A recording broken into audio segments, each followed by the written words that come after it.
Abou d'Angleterre. Abou, bonsoir. On va sortir avec toi. Donc, vous avez la parole. Voilà, je vais me dégourdir un peu. Voilà, donc allez-y. Nous vous écoutons attentivement même. Ok, merci, très cher mien. Donc, frère Isaac, effectivement, c'est Abou d'Angleterre. Une fois de plus, c'est pour dire que nous sommes dans la victoire. Hein? Donc, tous les événements concourent à nous prouver que c'est ce qu'on a dit toujours, que Dieu, il est ivoirien. Donc, il nous prouve clairement avec des signes clairs. Au moment où il y a une hésitation hier, il nous a emmené le Népal. Avant même de nous emmener les images du Népal, les témoignages du Népal, il nous a montré le témoignage que la France même là, qui est l'instigatrice de ce qui se passe au pays, elle-même là, elle est sur le plan même de envoyer paître ces instigateurs, ces terreaux qui sont au pouvoir là-bas. Parce que, en définitive là, il n'y a pas de politique venant d'Alassane. Tout ce que Alassane fait comme il a fait depuis qu'il est rentré au pays, en fait, c'était ramasser des terreaux. Parce que tout a été basé sur la terreur. Tout a été basé sur la terreur. Aujourd'hui, les gens s'étonnent de ce qui se passe. Mais le principe des cellules dormantes là, c'est un principe colonial. Il n'y a rien de nouveau sur le soleil. Toutes ces cellules-là, c'est ce qu'on appelle les cellules dormantes, qu'on appelle Domelo, on appelle Simone, on appelle on appelle ça Blé Goudé. Tout cela, c'est toujours le même phénomène. Rien n'a changé sur le soleil. C'est toujours la même technique des cellules dormantes. C'est ce qui est représenté symboliquement dans notre livre de prédilection, Judas. Ce sont des disciples de Judas.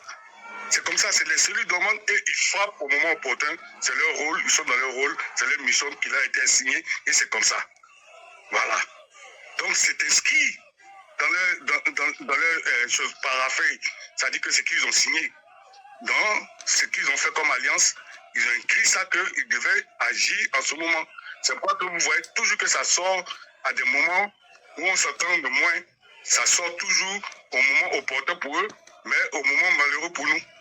C'est toujours comme ça, c'est en surprise. C'est pourquoi que quand j'attends d'autres arguments, ils disent, mais 40 ans de militantisme, aujourd'hui, il est devenu traître. Non, mais un traître, c'est un jour qu'on devient traître. C'est pas le jour où il faut 40 ans pour être traître. Mais le premier jour où tu commences à traiter, nous, on te chasse. Donc, on ne peut pas attendre 40 ans. Donc, c'est clair que c'est un jour que tout s'est défini. C'est un jour qu'on voit que Judas est Judas. C'est comme ça. Et comme on appelle ça même, le jour en 2022, là, avec nous, il y avait, quand tu vas, frère Isaac, dans le gouvernement, le premier gouvernement d'Ibrahim Traoré, regarde dedans, le ministre de la Jeunesse, des Sports et de l'Emploi, Youssouf Souirima, hein, c'était mon collègue avec qui j'ai fait 3 mois là. C'est un jeune Burkinabé, c'était mon collègue. Lui, il était là. Quand Wagé a dit que votre Domelo là, hein, il est comme on appelle ça avec Alassane Draman Ouattara. Et dans le premier gouvernement, quand Ibrahim a pris le pouvoir, c'est lui qu'on avait nommé comme ministre de la jeunesse, de l'emploi et de comme on appelle ça même. En tout cas, il avait 3 fauteuils. C'était le jeune Sirima, mon collègue avec qui j'étais là-bas pendant les 3 mois au Mali là. On partageait même la même, disons la même villa. Voilà. Donc, lui là, il est là, il peut témoigner. Il y a plusieurs qui peuvent témoigner, mais lui, il est facile à prendre, puisque lui, il était ministre il n'y a pas longtemps. Quand il était ministre, aujourd'hui, il n'est pas ministre. Pourquoi? Parce que justement, au début, quand Ibrahim a pris le pouvoir, il n'y avait pas toutes les mallettes. Donc, il y avait beaucoup de France-Africains. Donc, ils ont fait la pression.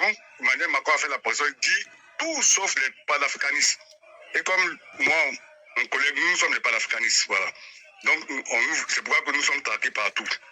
Donc, lui, là, c'est comme ça qu'il n'a pas duré en tant que ministre. Voilà. Sinon, il était ministre de moi. Hein. Et puis, après, dans le nouveau gouvernement d'Ibrahim, Ibrahim l'a mis de côté parce qu'on a fait la pression pour dire qu'on ne veut pas des panafricanistes.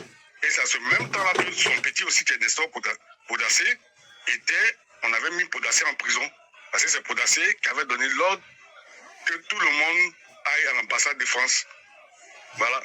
Et en ce moment, comme Ibrahim n'avait pas toutes les mallettes, alors la justice a Burkinabé était encore France africaine, l'a mis en prison. Il a duré en prison avant qu'Ibrahim l'enlève. Donc c'est pour dire quoi? Que tout ça, ça se justifie aujourd'hui. Qu'il n'y a pas de fumée sans feu.